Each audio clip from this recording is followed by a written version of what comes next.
The autumn sun hung low over the Caldwell Ranch in 1920, casting long shadows across the weathered porch where two generations sat in silence. Ethan Caldwell, 82 years old with hands that trembled slightly from age rather than fear, watched his grandson Thomas pace back and forth clutching a government letter like it was a rattlesnake.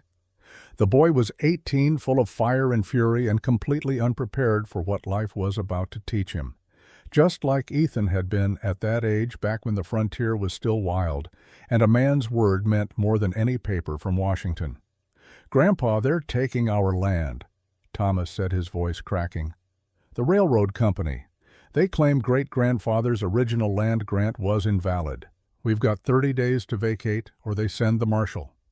Ethan didn't respond immediately. He reached up, touching the faded medicine bag that hung from a nail beside the porch post. The leather was cracked now, the beadwork dulled by 44 years of Texas sun, but the pattern was still visible. Blue for sky, red for earth, white for peace. His fingers traced the designs as they had 1,000 times before. "Boy," he said finally. His voice still strong despite his years. "I'm going to tell you about the time I learned that sometimes the right fight is the one you can't win. But you fight anyway." Thomas stopped pacing. He'd heard fragments of stories before, whispers from other ranchers about his grandfather and the Comanche, but Ethan had never told the full tale, not to anyone. "It was 1876, Ethan began, his eyes drifting closed. 44 years ago, this September. I was 38 years old, 3 years a widower, and I thought I knew everything about hate." His voice changed then, subtly, becoming younger somehow, as if the memory had the power to strip away decades. The story unfolded. Ethan Caldwell stood in the late afternoon heat of September 1876, surveying his cattle near Willow Creek. The herd was smaller than he'd hoped after a brutal summer drought, but they'd survive if the fall rains came. He'd learned to appreciate survival in the 3 years since Maggie died. The first gunshot echoed across the prairie like a crack of lightning. Ethan's hand moved to the Winchester Model 1873 slung across his back. He knew weapons the way some men knew scripture. That sound was a Springfield 4570 cavalry issue. The second and third shots confirmed it. Someone was dying out there, and the smart move was to ride the opposite direction. But Ethan Caldwell had never been accused of being smart. He urged his horse toward the sound, every instinct screaming at him to turn back. This was Texas territory in 1876, where 3 types of violence happened weekly: soldiers hunting deserters, bandits preying on travelers, or tribal raids seeking supplies. None of it was his business. None of it would end well for a lone rancher who stuck his nose where it didn't belong. The shooting stopped as suddenly as it started. Ethan found her behind a fallen cottonwood tree, bleeding into the dry earth. A Comanche girl couldn't be more than 16, with a cavalry bullet lodged in her shoulder. Her buckskin dress was soaked crimson from collarbone to waist. Her breathing came in short, desperate gasps that told him she had maybe an hour before sepsis killed her. His hand tightened on the rifle. 3 years ago, Comanche raiders had burned his neighbor's farm. They'd taken Sarah and killed her when she fought back. Maggie had run to help, and the flames took her too. Ethan had found her body in the ashes, still clutching the quilt she'd been sewing for the baby they'd never have. The smart thing, the safe thing would be to ride away. Let nature take its course. One less Comanche meant one less threat to the settlements. But those eyes, dark and fierce, showing no fear, only defiance. They reminded him of something Maggie once said, that courage wasn't about being unafraid. It was about choosing to act despite the fear. The girl tried to crawl away when she saw him leaving a trail of blood that the prairie dust soaked up instantly. She spoke rapid Comanche words he didn't understand, but her meaning was crystal clear. "Stay back. Don't touch me. Kill me clean if you're going to do it, but don't make it worse." Ethan dismounted slowly, both hands visible. He could see the exact entry point of the bullet 2 inches below her clavicle, angled down toward the scapula. The bleeding was arterial, but not catastrophic. With proper extraction and cauterization, she might survive. Without it, she'd be dead within the hour. He thought about Maggie's grave, about the promise he'd made standing there in the rain. Not to let hatred consume what was left of his soul. Not to become the kind of man who could walk away from someone dying when he had the skills to prevent it. His decision made Ethan scoop the girl into his arms. She fought weakly at first, then went limp from blood loss. Her weight was almost nothing. She was severely malnourished, probably fleeing with her band for weeks, living on whatever they could hunt or steal. The ride back to his ranch felt eternal. Every shadow could hide a war party. Every bird call might signal pursuit. But Ethan pressed on the girl's labored breathing, the only sound between them. He found himself counting her breaths, willing each one to come, then the next, then the next. At his cabin, he carried her straight to the barn and laid her on fresh hay. The bullet needed to come out immediately, and he didn't have the luxury of a doctor or proper surgical tools, just a knife of fire and the field medicine he'd learned during his 2 years in the Union Army. As he heated the blade in his forge, preparing for crude surgery that would either save her life or end her suffering, the girl's eyes opened. She stared at him with confusion and terror. Why was this white man helping her? What did he want in return? What fresh horror was this? Ethan didn't speak. Words wouldn't help. He showed her the heated knife, the leather strap for her to bite down on the whiskey for sterilization. She understood immediately. This wasn't torture. This was surgery. She bit down on the strap without being told. For 20 agonizing minutes, Ethan worked. The bullet had fragmented on impact, and he had to dig out 3 separate pieces of lead while she bled and trembled beneath his hands.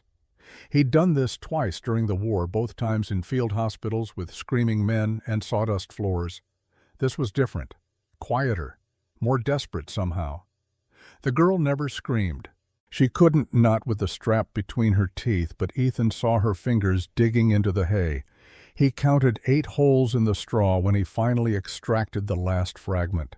Her knuckles were white, her whole body rigid with pain, but she never looked away from his face. He cauterized the wound with the heated blade. The smell of burning flesh filled the barn, mixing with the scent of blood and hay and horse. The girl's eyes rolled back, and she finally passed into unconsciousness, her body unable to sustain that level of agony. Ethan worked quickly, then stitching the wound with the gut thread he used for leather repair. 17 sutures, clean and tight, the way the Army surgeon had taught him. He wrapped her shoulder in strips of clean cotton, the last shirt Maggie had made him 3 winters ago. It seemed fitting somehow. Only when he finished did Ethan allow himself to collapse against the barn wall, sweat pouring down his face despite the cooling evening air. His hands were shaking now, covered in her blood, and he realized he'd been holding his breath for the last 5 minutes. That's when he heard the drums. The sound came from the east, deep and rhythmic, growing closer with each beat. War drums, Comanche war drums. They'd found their missing girl's trail, and that trail led straight to his ranch. Ethan checked his weapons with practiced efficiency. 1 Winchester with 15 rounds in the tube. 2 Colt single-action Army pistols, 6 rounds each one in the cylinder.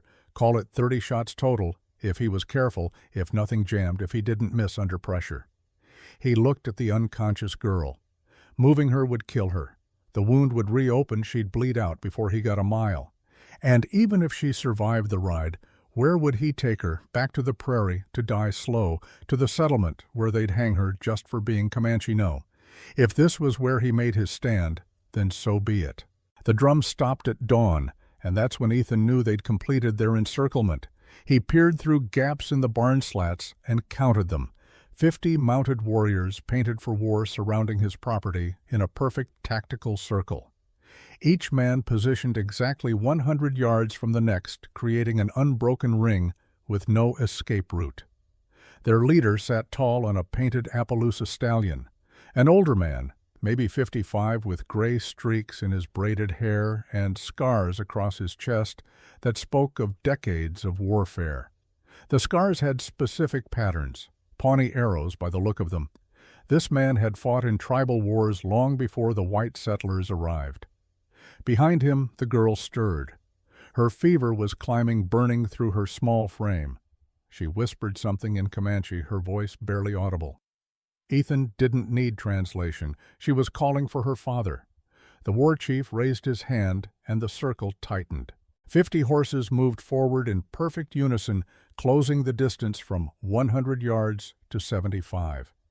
Ethan could see the fury in their eyes now, could see the way their horses stamped and snorted, eager for violence. These weren't raiders looking for cattle or supplies.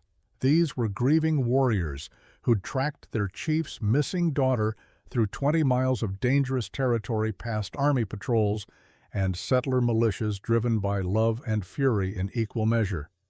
The chief called out in broken English, his voice carrying across the morning air like thunder. "White man, you have what belongs to us." Ethan's mouth went dry. How could he explain this, that he'd saved their daughter's life, that he'd risked everything to help her? In their eyes, he was just another settler who'd taken something precious from them. The surgery, the careful stitching, the bandages made from his dead wife's handiwork, none of it would matter. He thought about responding, trying to negotiate, but what could he say? That he'd found her bleeding and brought her home. They'd see it as kidnapping. That he'd operated on her wound, they'd call it torture. Every good intention would be twisted by justified suspicion and centuries of broken promises. The girl tried to sit up, wincing from the pain.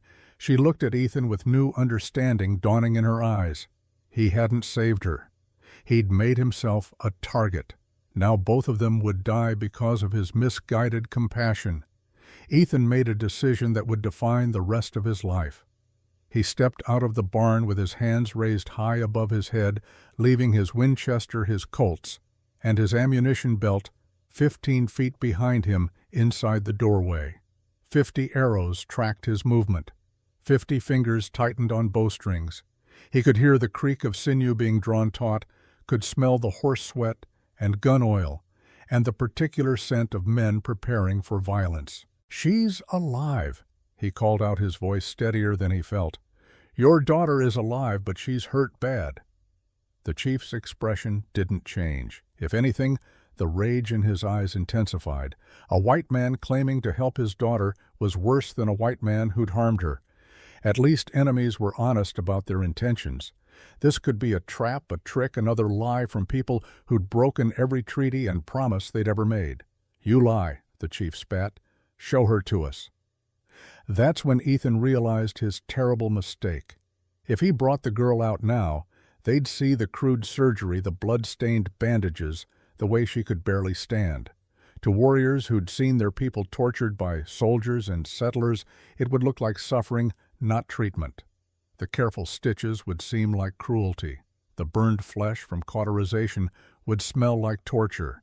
But if he refused to show her, they'd storm the barn anyway, and the violence would be uncontrollable. Arrows first, then the close work with knives and tomahawks. He'd be dead before he could explain, and the girl would die watching her own people kill her savior. Behind him, he heard the scrape of movement. The girl was on her feet somehow, determination overriding pain and fever and blood loss. She had something to prove to her father, something to say that might save both their lives. The question was whether she'd defend the man who'd saved her or condemn him to save herself. After all, she barely knew him. He was still the enemy, still one of the people who'd killed her mother 10 years ago in a cavalry raid gone wrong. The barn door creaked open. The girl stepped out into the morning light, clutching her bandaged shoulder with her good hand, and spoke 3 words in Comanche that made her father's war paint seem to drain of color. "Ata ta hinu." "Father, he saved me." The chief's painted stallion reared as he processed what his daughter had just said. For a moment, frozen in time, the only sounds were wind through prairie grass and the creak of leather as 50 warriors shifted in their saddles. uncertainty replacing the certainty of vengeance they'd carried for 20 miles. Ethan watched the transformation ripple through the war party. Bowstrings loosened incrementally. Horses sensed the change in their riders and settled. But this wasn't over, not by half. The chief's lieutenant, a younger warrior with fresh scalps hanging from his belt, was whispering urgently in their leader's ear. His gestures toward Ethan were clear even from 30 yards away. This was still a trick, still a trap. White men didn't help Comanche girls out of kindness. There had to be an angle, a darker purpose. Ethan could see the scalps clearly now in the strengthening morning light. 2 with dark hair, 1 with lighter brown. Recent kills, the hair still glossy, taken within the last moon. This young warrior wasn't interested in peace or understanding. He wanted blood, and he'd found his excuse. The girl Naira, as Ethan would later learn her name, took 3 shaky steps toward her father. Her legs buckled on the 3rd step. The fever was consuming her, and the effort of standing had drained what little strength she'd recovered during the night. She collapsed forward, and Ethan instinctively moved to catch her. 20 arrows swung toward his chest in perfect synchronization. "Don't," the chief warned in English, his voice like gravel. "Don't touch her again." Ethan froze, hands outstretched, but not touching, as the girl fell into the dust 6 inches from his boots. 2 Comanche women dismounted and rushed forward. They wore the traditional dress of their people, but Ethan noticed the elaborate beadwork on the older woman's sleeve. Medicine woman symbols, healing patterns passed down through generations. The women knelt beside Naira, speaking in rapid, concerned tones. They examined her bandages with careful fingers, felt her burning forehead, checked the pulse point at her neck. Ethan watched their faces change as they processed what they were seeing. The quality of the stitchwork, the clean wound care, the professional field surgery that had saved the girl's life. The older medicine woman looked up at the chief and nodded once, just once. In Comanche culture, that single nod carried the weight of testimony. The girl had been treated well, more than well. She'd been treated with skill that rivaled their own healers. But the lieutenant wasn't satisfied. He rode closer to Ethan, his horse's hooves stopping just inches from the rancher's worn boots. Up close, Ethan could see this warrior was maybe 25, with angry scars across his face from an old knife fight and hatred burning in his eyes like prairie fire that had found dry timber. The scars were deliberate, Ethan realized, self-inflicted, mourning scars. This young man had lost someone dear, and the grief had curdled into something toxic and all-consuming. "She is Chief's daughter," the lieutenant said in broken English, each word carefully pronounced, as if he'd learned them phonetically without understanding their emotional weight. "You take her, you die. All white men die." Ethan realized with cold clarity that this wasn't about Naira anymore. This young warrior wanted war, wanted revenge for something that had happened long before today. The girl's rescue had given him the excuse he'd been looking for, the justification to turn grief into violence. The chief was studying Ethan with eyes that had seen 40 years of frontier brutality, eyes that had watched the buffalo herds diminish, had seen smallpox wipe out entire villages, had signed treaties that weren't worth the paper they were written on, eyes that had learned to trust nothing from white men, especially kindness. "Why?" the chief asked simply. The single syllable carried a lifetime of betrayal and confusion. Why help enemy? It was the question Ethan had been asking himself since he first saw Naira bleeding behind that cottonwood. Why risk everything for a people who'd killed his wife? Why throw away his life for a stranger? Why choose compassion when hate was so much easier, so much more justified? "Because she was dying," Ethan said, finally meeting the chief's gaze without flinching. "And I couldn't watch someone die when I could prevent it. Made a promise to my wife's grave. Promised I wouldn't let hate consume what was left of my soul." Something shifted in the chief's expression. Not trust, not yet, but recognition. One father seeing another man's humanity through the fog of war and prejudice, a crack in the armor of justified rage. But the lieutenant spat in the dirt, a gesture of contempt that needed no translation, and raised his rifle. The weapon was a newer model Spencer repeating rifle, probably taken from a dead soldier. 7 shots without reloading, enough to kill Ethan twice over. "Lies," the lieutenant hissed. "White man lies. He keeps her for slave for." He didn't finish the accusation, but the poison hung in the air anyway. The implication was clear and devastating. Ethan saw the doubt creeping back into the chief's eyes, saw the other warriors' faces hardening again. 3 years of justified suspicion couldn't be erased by one act of mercy. That's when Naira spoke again. She pushed herself up on one elbow, her voice louder this time, carrying across the silent ranch with the authority of a chief's daughter, despite her youth and weakness. Whatever she said made the lieutenant's face go white with rage beneath his war paint. And then she said something else longer, this time more detailed, that made her father reach for his tomahawk. The transformation was instant and terrible. The chief's hand moved to the weapon at his belt, but it wasn't meant for Ethan. His eyes were locked on the lieutenant now, and the fury there was colder and more deadly than anything Ethan had seen before. Naira had told her father something that changed everything, something about the lieutenant, something about betrayal.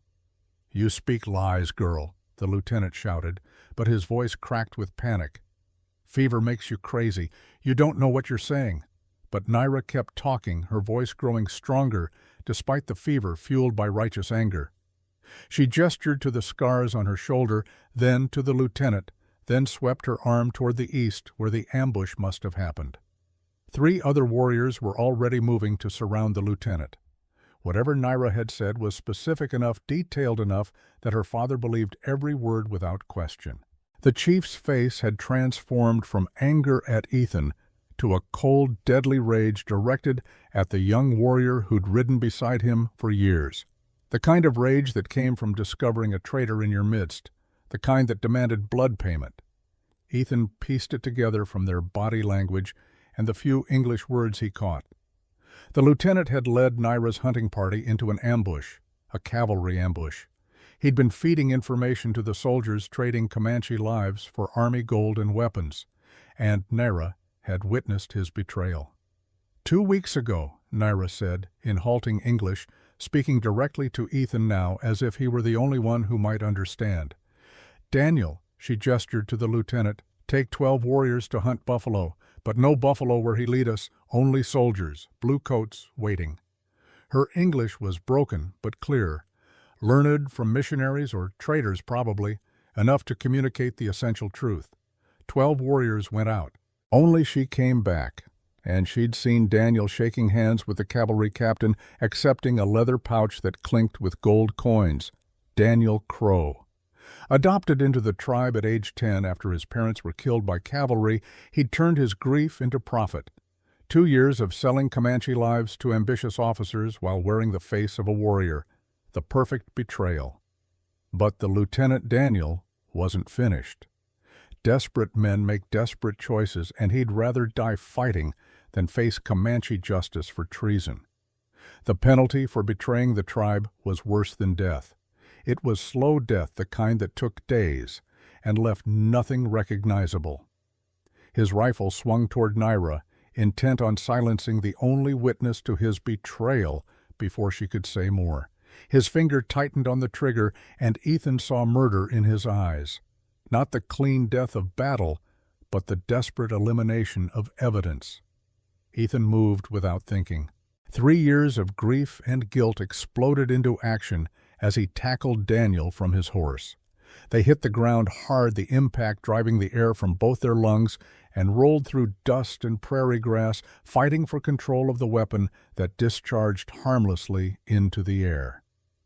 The ranch erupted into chaos. Horses reared and screamed, their riders fighting to control them. Warriors shouted contradictory orders in Comanche. Some wanted to shoot Ethan for attacking their brother, regardless of the accusations. Others wanted to help him stop a proven traitor. The confusion was total and dangerous. Ethan felt Daniel's knife slice across his ribs, a burning line of pain that his adrenaline immediately numbed. This was the fight he'd been preparing for since Sarah's death, since Maggie's funeral. Not against innocent people, but against the kind of evil that destroyed everything good in the world. The evil that turned grief into poison, that weaponized pain instead of healing it. They rolled again in the dust. Daniel ended up on top, pressing his blade toward Ethan's throat with both hands. The young warrior's face was twisted with rage and desperation, all pretense of civilization stripped away. "You should have minded your own business, white man," Daniel snarled. His breath smelled of rage and fear in equal measure. "Should have let the girl die. Should have stayed in your cabin like a coward." Ethan bucked upward, with his hips, a move learned in countless saloon brawls during his younger days, throwing Daniel off balance. His hand found a rock, the size of his fist, smooth from years in the creek bed, perfect weight for a skull. One swing, one solid connection with Daniel's temple. The knife clattered away across the dirt, spinning end over end before coming to rest 6 feet away. Daniel lay still, breathing, but unconscious. Blood trickled from the head wound onto the earth that had already absorbed too much violence, too many broken promises, too many good intentions turned to ash. Silence settled over the ranch like a heavy blanket. 50 warriors stared at the white man who'd just risked his life to protect their chief's daughter from one of their own. The mathematics of loyalty and honor were being recalculated in real time. The chief dismounted slowly, each movement deliberate, and waited with significance.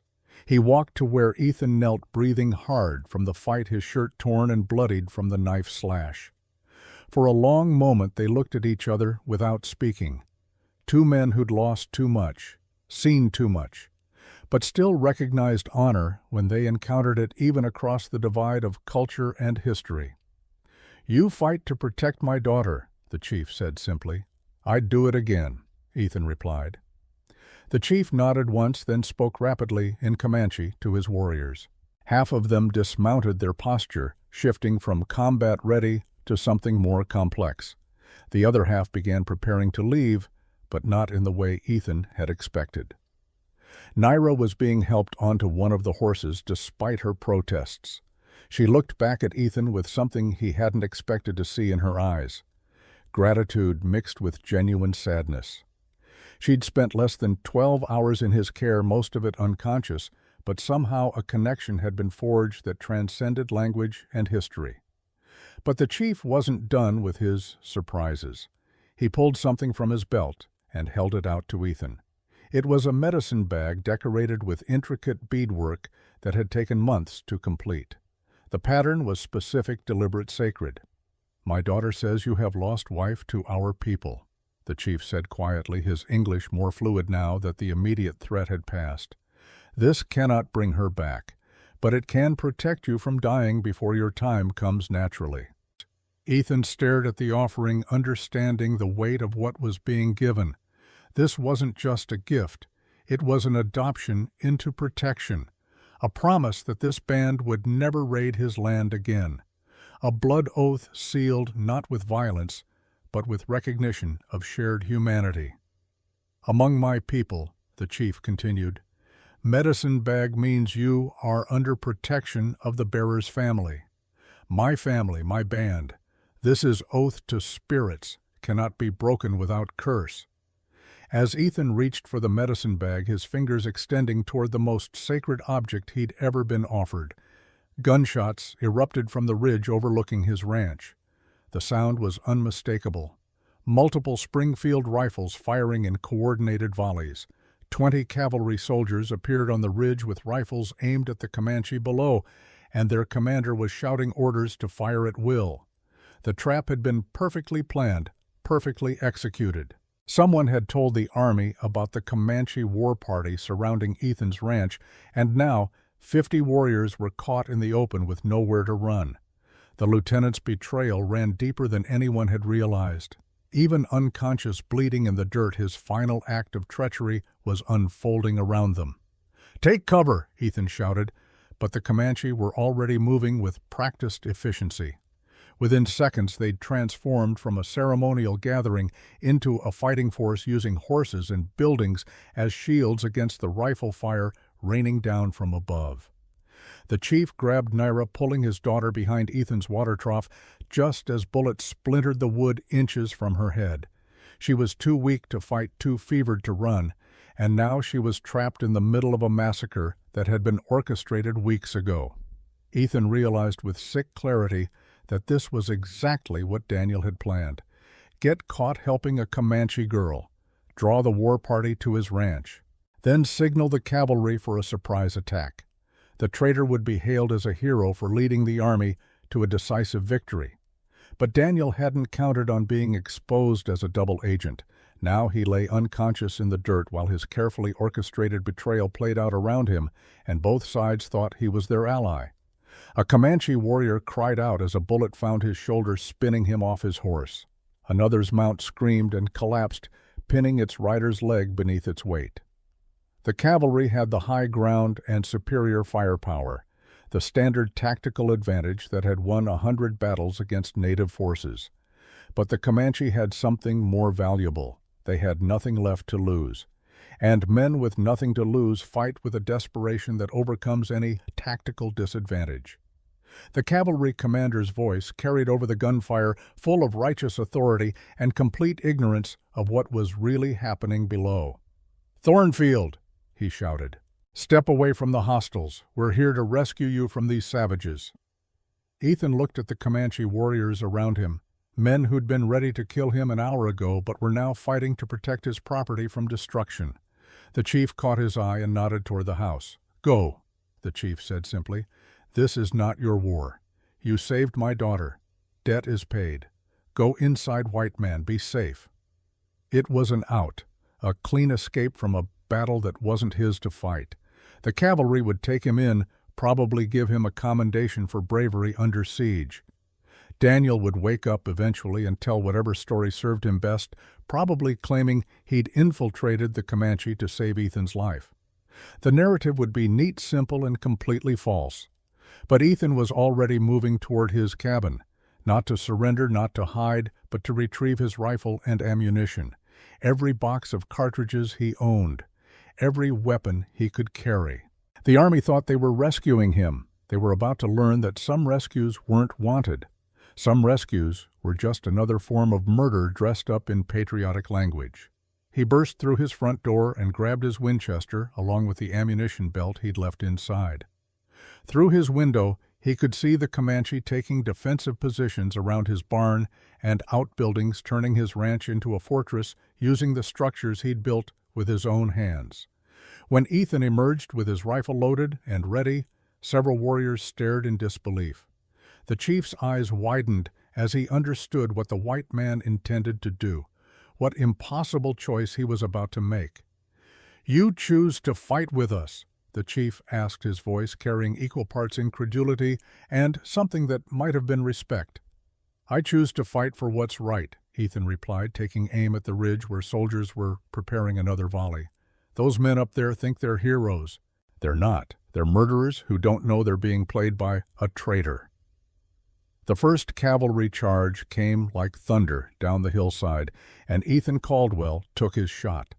His bullet dropped the cavalry sergeant leading the charge, and suddenly 20 soldiers were firing at the man they'd come to rescue.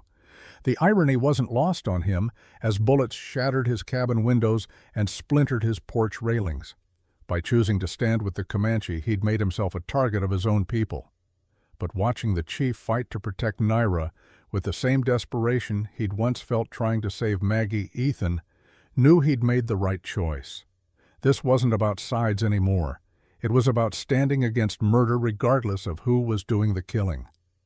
The Comanche were outnumbered and outgunned, but they fought with the precision of men who'd been warriors since childhood. They used every piece of cover Ethan's ranch provided, made every shot count, and turned what should have been a massacre into a brutal stalemate that cost the cavalry dearly for every yard they tried to gain. Captain Richard Hale, 32 years old, West Point graduate, kept ordering frontal assaults. After the third failed charge left 5 more soldiers dead or wounded in the Texas dust, his remaining men were getting reluctant to follow orders that seemed designed to get them killed. They were farm boys from Ohio and Pennsylvania, drifters from Missouri, looking for steady, pay-not career soldiers ready to die for an officer's ambition. Ethan had taken position behind his porch railing, the wood already chewed to splinters by rifle fire. He was down to his last box of cartridges, maybe 20 rounds left, when he saw movement in his peripheral vision that made his blood run cold. The lieutenant was waking up. Daniel Crow's eyes opened slowly, his head wound, still bleeding, but his mind clearing enough to understand the chaos unfolding around him. He crawled toward a fallen soldier's rifle, moving with the patience of a predator intent on finishing what he'd started. His target was obvious. Naira still sheltered behind the water trough, too weak to run, too valuable as a witness to let live. If Daniel could kill her while everyone was distracted by the battle, he could still salvage his position. Tell the cavalry he'd infiltrated deep, earned their trust, killed the chief's daughter as proof of loyalty. Ethan saw the movement and swung his rifle around, but he was too far away. 50 yards with soldiers shooting at him, his hands shaking from adrenaline, no clear shot through the chaos. The lieutenant's weapon was already rising toward the water trough where the chief's daughter lay hidden. That's when one of the Comanche warriors made a choice that shocked everyone on the battlefield. Instead of shooting at the cavalry charging down the hill, the warrior named Two Clouds turned his bow toward Daniel Crow and put an arrow through the traitor's chest. The shot was perfect, threading between ribs to find the heart, killing him before he could pull the trigger. The lieutenant looked down at the arrow protruding from his sternum with something like surprise. He tried to speak, blood bubbling from his lips, then collapsed face first into the dirt. His rifle discharged harmlessly into the ground, the bullet meant for Naira instead burying itself in Texas earth. The chief looked at Two Clouds, the warrior who'd just killed a band member, their own adopted brother. In Comanche culture, this was a profound act. Not murder, but execution.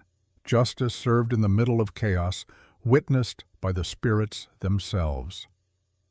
The chief nodded grimly. Some betrayals were so deep they transcended tribal loyalty. Daniel Crow had sold 12 warriors to their deaths for gold. He'd led the chief's daughter into an ambush that should have killed her. He'd orchestrated this entire massacre to cover his crimes. His death was not a tragedy, it was arithmetic.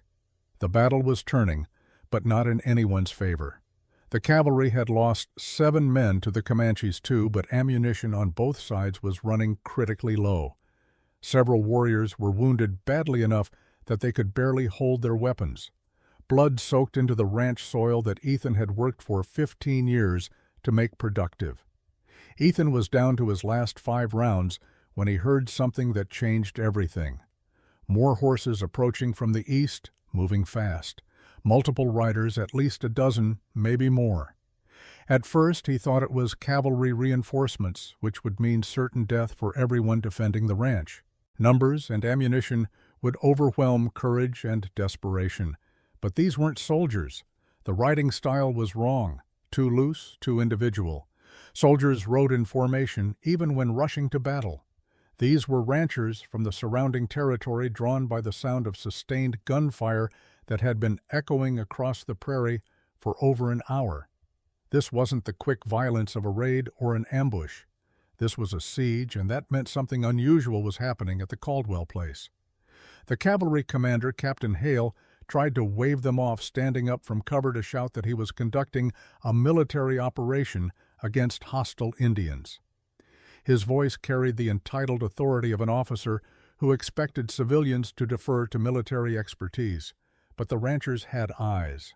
They could see Ethan Caldwell fighting alongside the Comanche, could see the wounded girl who was clearly being protected rather than held captive, could see something was fundamentally wrong with the story they were being told. Leading the group was Samuel Briggs, who owned the spread 5 miles south of Ethan's ranch. Sam was 50 years old, with a face carved by wind and sun and grief. His hair had gone prematurely gray after losing his daughter Emma 5 years ago. 12 years old, killed in a Comanche raid that had been retaliation for a broken treaty. Sam had every reason to hate the Comanche, every justification for riding past this fight and letting nature take its course. But he'd known Ethan Caldwell for 15 years, had shared water during droughts and labor during harvests and silence during the long Texas winters when words weren't necessary. And if Ethan Caldwell was fighting with the Comanche instead of against them, then something more complicated than cavalry propaganda was happening here. Sam rode up to Captain Hale with his own rifle ready, 15 armed ranchers behind him, forming a loose line that spoke volumes about their intentions. "What in hell are you doing, soldier boy?" Sam demanded. "That's Ethan Caldwell down there, and he's no Indian fighter unless someone gives him cause to be." The commander's authority was crumbling. His men were demoralized by casualties and confused by the situation. His mission was exposed as something darker than a simple rescue. And now he had armed civilians questioning his orders, threatening to report what they'd seen to higher authorities. Captain Hale's hand moved toward his sidearm in a gesture that Ethan recognized immediately. He'd seen it before in desperate men who'd rather shoot their way out of a situation than face consequences for their actions. The officer was prepared to kill Sam Briggs and anyone else who threatened to expose this disaster. But the chief saw it too. His eyes met Ethan's across the battlefield, and both men understood simultaneously what was about to happen. Sometimes violence has a momentum that can't be stopped by words or reason. It has to be ended with finality. The cavalry commander drew his pistol, the barrel swinging toward Sam Briggs' chest, but the chief's tomahawk found Hale's skull before the shot could fire. The throw was perfect, covering 30 yards in less than a second, the blade burying itself deep enough to kill instantly. Captain Richard Hale dropped like a puppet with cut strings, his unfired pistol falling from nerveless fingers. The battle ended as suddenly as it had begun, the soldiers' will to fight evaporating with their commander's death. The remaining cavalry, seeing their captain dead and facing 20 angry ranchers who'd known Ethan Caldwell for years, threw down their weapons when it became clear they had no good options left. These weren't fanatics willing to die for a cause. They were young men who'd joined the Army for 3 meals a day and $5 a month not to participate in a massacre that was starting to look more like murder than military action. Sam Briggs dismounted and walked over to where Ethan knelt beside the water trough, checking on Naira's condition. The girl's fever had finally broken during the fighting, her body's crisis point passed. Her eyes were clearer now, though she was still weak from blood loss and exhaustion. "Ethan," Sam said quietly, his voice carrying the weight of too many years watching friends make impossible choices. "You want to tell me what this is all about? Why you're fighting alongside the people who killed my Emma?" So Ethan told the story. Finding Naira wounded, treating her injuries, the arrival of the war party, the lieutenant's betrayal that went back months or maybe years, and the Army's attack on what should have been a peaceful resolution. He told it simply, without embellishment, just the facts laid out in chronological order. The other ranchers listened in silence, their weathered faces processing information that didn't fit neatly into the narratives they'd been told about frontier violence. Some of them had lost family to Comanche raids. Others had fought in skirmishes and battles. All of them carried the weight of justified anger.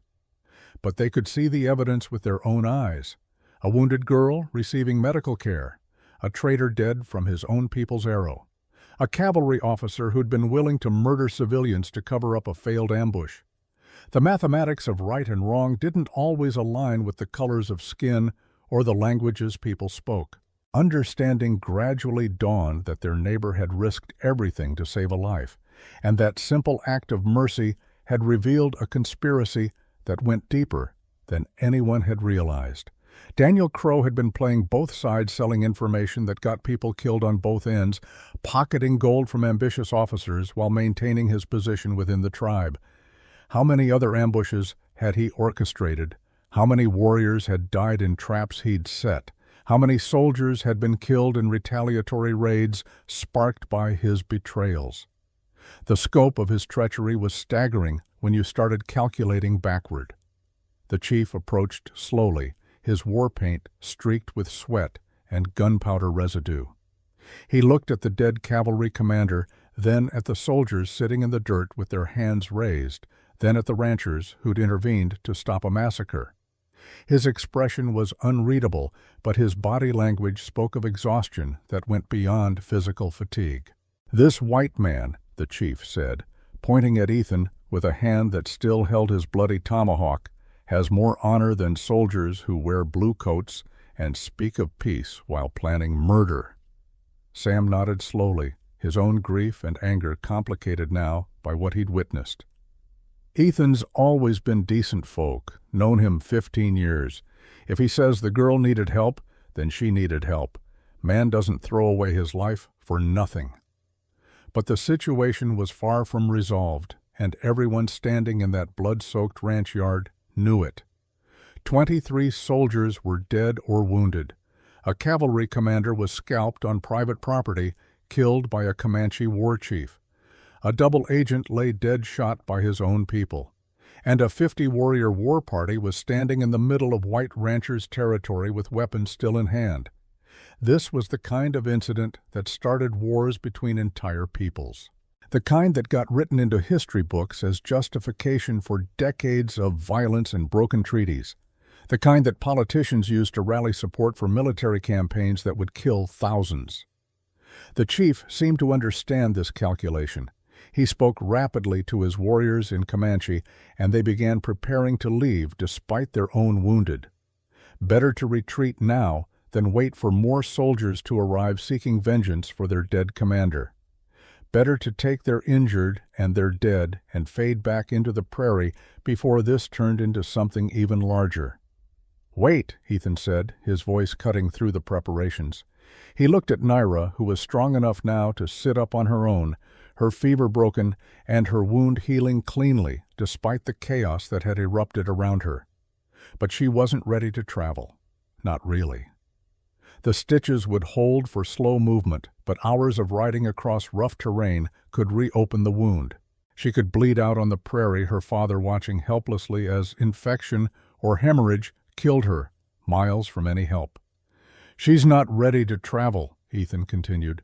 "The wound could reopen. She needs at least another week of rest, maybe 2, before she can safely ride that far." The chief's jaw tightened.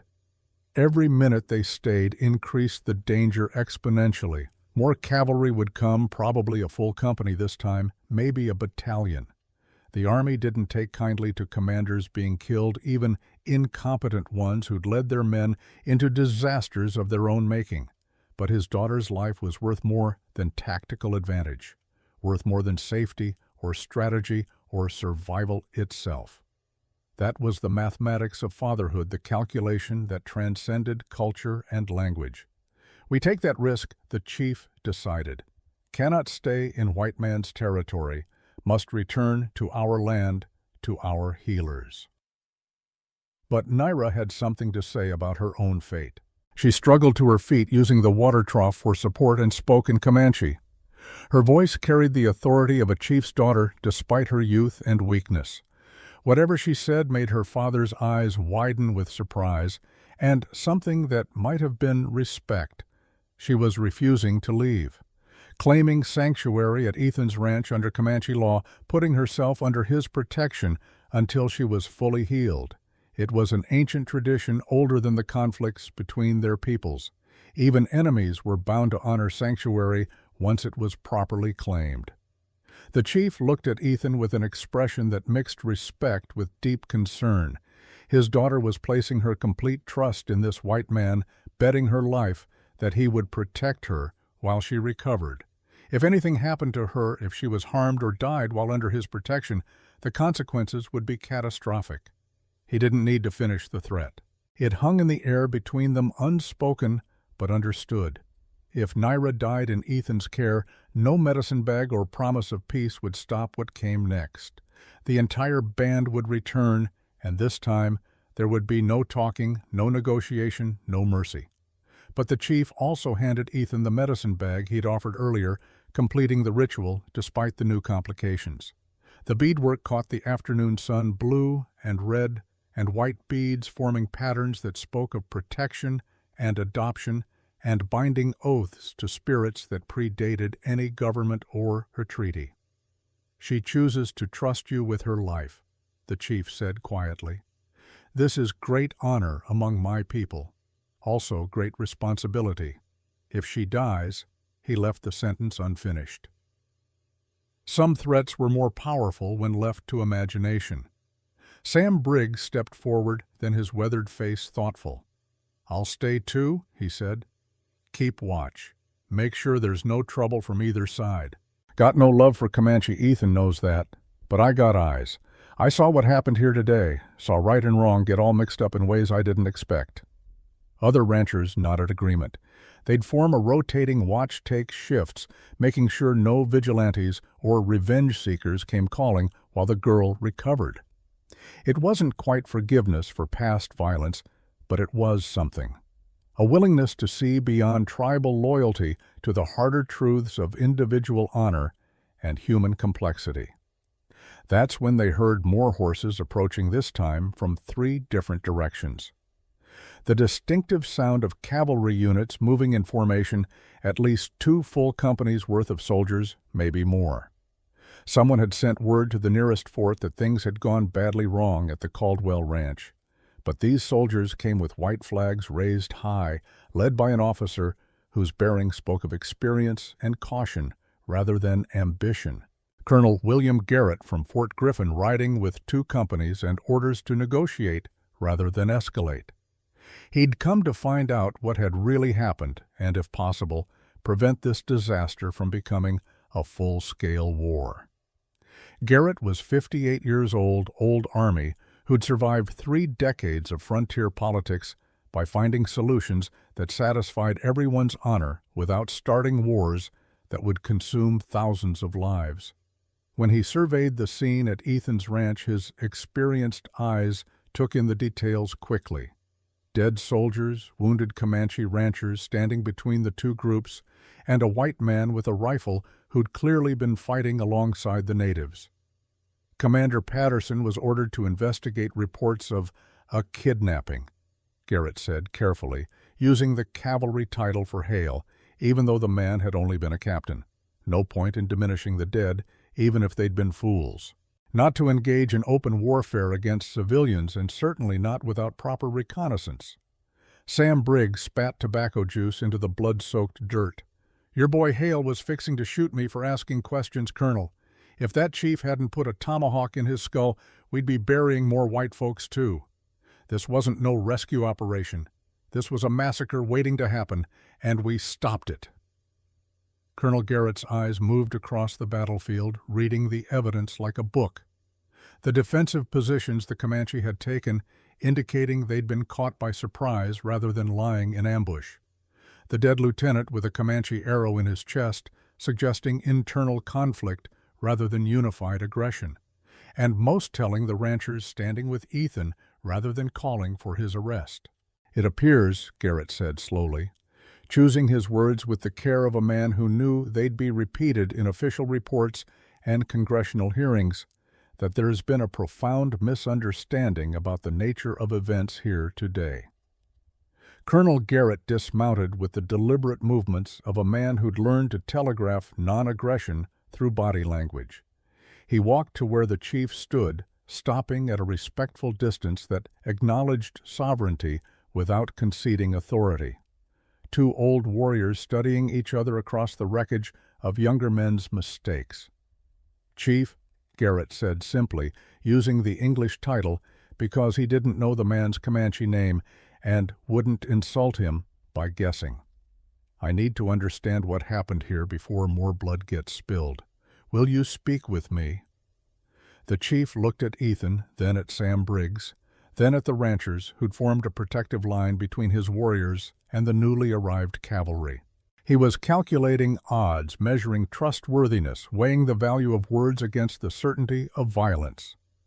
"White man saved my daughter's life," the the chief said finally, his English more confident now that the immediate threat had passed.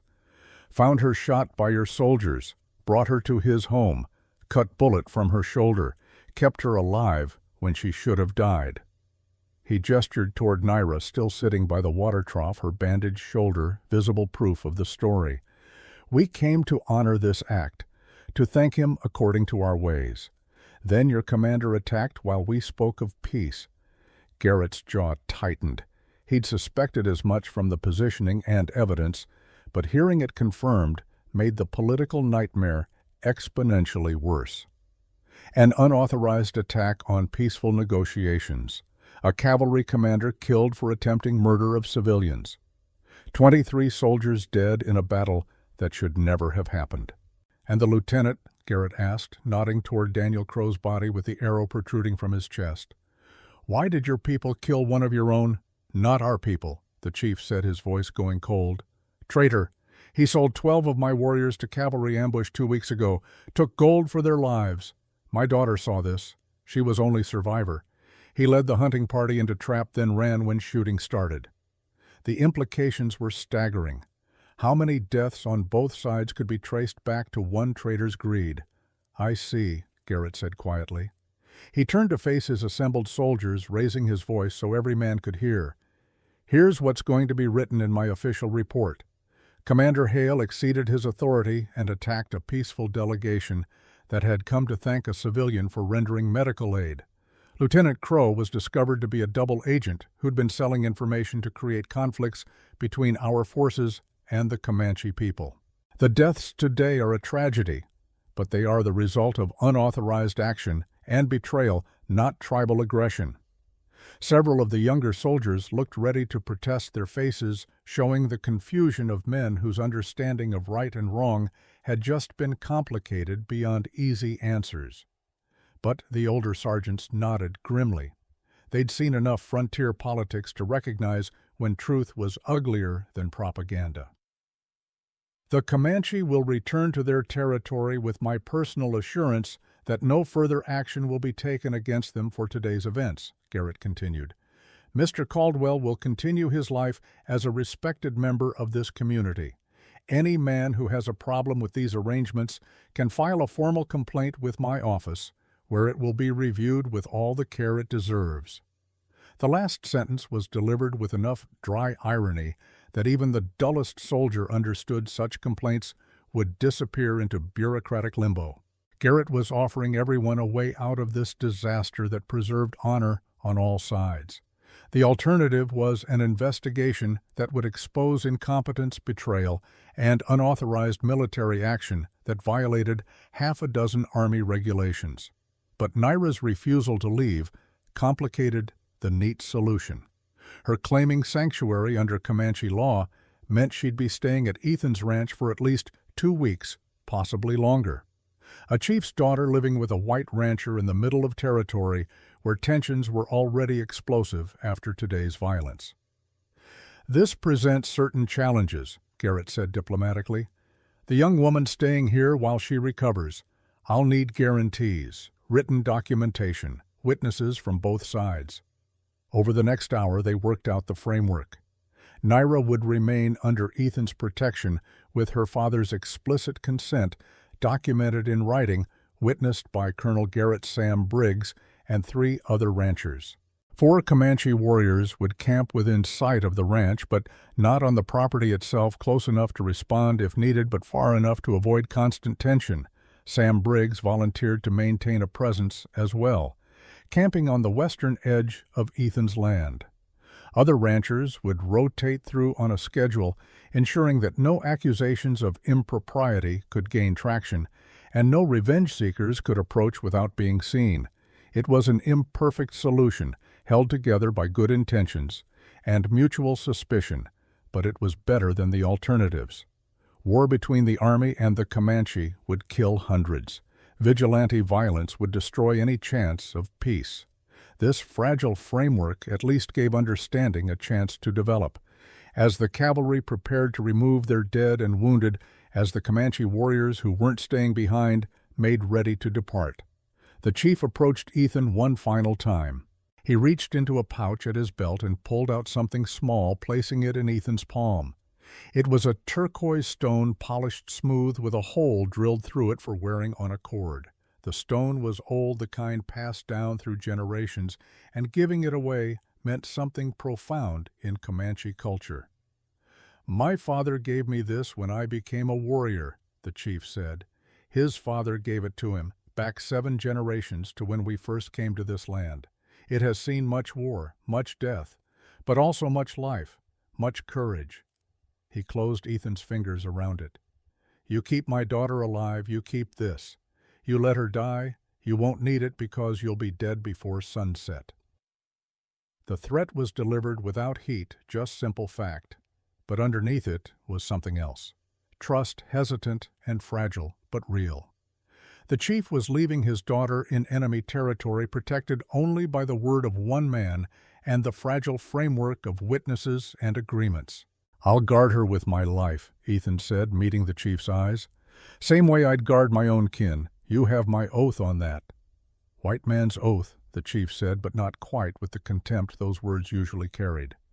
"We see if it means anything. See if your kind can keep promises when no one watching." He turned to leave, then paused. "My name is Red Bear. My daughter is Naira. You know our names now.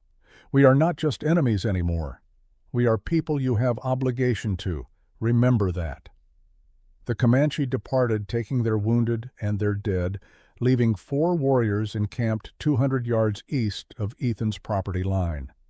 Sam Briggs helped Ethan carry Naira from the water trough into the barn loft, the only space that provided privacy and protection. The cabin itself was too compromised, too suggestive of impropriety that would feed gossip. As the sun set on the bloodiest day Ethan's ranch had ever seen, he found himself alone with a 16-year-old Comanche girl who couldn't speak English beyond a few broken phrases, surrounded by the bodies of men who died for reasons that seemed increasingly pointless the more he thought about them. Sam stayed for supper that first night, more to provide propriety than conversation. They ate in silence, the kind shared by men who'd witnessed things that didn't fit into words easily. Finally, as full darkness settled over the prairie, Sam spoke. "You know what you've done, don't you?" he asked. "You've made yourself responsible for peace between 2 peoples who've been killing each other for generations. If she dies even from natural causes, her people will say, 'You murdered her.' If she recovers and something else goes wrong, someone will blame you for harboring the enemy. You can't win this, Ethan. Best you can hope for is not losing too badly." "I know," Ethan said quietly. "But what was I supposed to do?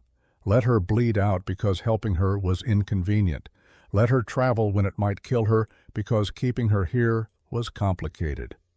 When did we become the kind of people who choose what's easy over what's right?" Sam had no answer for that. Watching Ethan risk everything for a girl about Emma's age complicated the simple narrative of grief he'd been living with. "I don't forgive them," Sam said finally. "The ones who killed my Emma. I can't. Maybe I never will. But I can see that you're trying to do something decent here, and that's worth something. So I'll help keep watch. Make sure both sides honor their word." The first night was tense. Ethan slept in his cabin with the door open and his rifle loaded, listening to every sound from the barn. Naira was up there alone except for the pain of her healing wound and the fear of what came next. She'd put herself under his protection, but that didn't mean she trusted him. Not really. Trust took time to build, and they'd had less than a day together, most of it while she was unconscious. Around midnight he heard movement from the loft, not the sounds of someone trying to escape, but of pain poorly suppressed. He grabbed a candle and climbed the ladder, finding Naira sitting up, her face pale with fever that had spiked again now that the adrenaline of the day had worn off. She flinched when she saw him, her good hand moving defensively even though she had no weapon.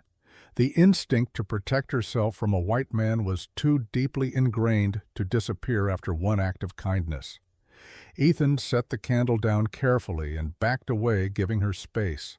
He mimed drinking water, then pointed to the wound, then to his own forehead to indicate fever. simple gestures that transcended language. He was asking permission to help one, not demanding obedience. Naira watched him for a long moment, then nodded once. The gesture was small, but significant. The first conscious choice to accept his aid rather than simply enduring it while unconscious. He brought cool water and clean rags, showing her how to dampen the cloth and press it to her forehead. The fever would break again by morning, but the night would be uncomfortable. He checked her bandages without touching her unnecessarily. His movements clinical and respectful, the way a field medic treated patients rather than the way a man approached a woman. "Ethan," he said, pointing to himself. "Ethan Caldwell." "Naira," she replied, her voice hoarse from fever and exhaustion. She pointed to her shoulder. "Thank you." The English words were careful, practiced, probably learned from missionaries or traders at some point in her past. "You're welcome," Ethan said. Then, because it needed to be said, "You're safe here, I promise." She tilted her head clearly, not understanding all the words but catching the tone. Safety was a relative concept on the frontier, but at least in this moment in this barn she wasn't bleeding and no one was shooting at her. That counted for something. The days that followed developed their own rhythm. Ethan would bring food and water 3 times a day, always announcing himself before climbing the ladder, always giving her time to prepare. Naira's wound healed quickly, the stitches holding cleanly, no signs of infection, despite the violence that had erupted around her immediately after surgery. On the 3rd day, she was strong enough to climb down from the loft on her own. Ethan found her standing in the barn doorway, looking out at the ranch that had become her temporary prison. She turned when she heard him, and for the first time, her expression wasn't defensive or suspicious. It was curious. She pointed to the charred remains of a building on the north side of the property. The structure had burned 3 years ago, and Ethan had never rebuilt it. Too many memories. She said something in Comanche, a question by the tone, though he couldn't understand the words. "Fire," Ethan said. 3 years ago, Comanche raid." He paused, struggling with how to explain something so painful in a language she barely spoke. "My wife. She died there." Naira's eyes widened with understanding. She looked at the burned building again, then at Ethan, and something shifted in her expression. They were both survivors of the same conflict, both carrying losses that couldn't be repaired. The realization created a connection deeper than language. She spoke in Comanche, longer this time, her voice soft. Then she tried in English, piecing together words she knew. "My mother, 10 years, blue coats, soldiers, she died too." The parallel was imperfect but clear. They'd both lost someone to the violence between their peoples. They'd both survived when others hadn't. And now they were standing together in the wreckage of that violence, trying to figure out what came next. On the 7th day, Naira started teaching Ethan her language. She'd point to objects around the barn, say the Comanche word, then wait for him to repeat it. He was terrible at first, his pronunciation making her smile despite the situation. But he kept trying, and she kept correcting, and slowly a vocabulary developed between them. Ethan taught her to read in return. He brought his only book, a Bible that had belonged to Maggie, and showed Naira the letters. She learned quickly, her intelligence obvious once the language barrier started to crack. Within days she could sound out simple words: peace, hope, home, trust.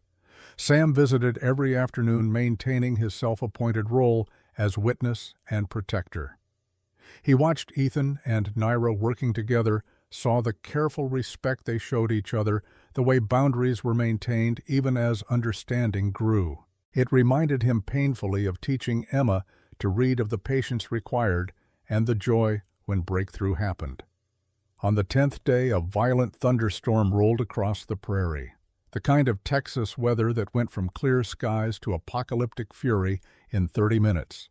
Rain hammered the ranch, and Ethan heard the barn roof leaking badly. He'd built it himself years ago, doing adequate work, but not great craftsmanship. now that poor construction was putting Naira at risk.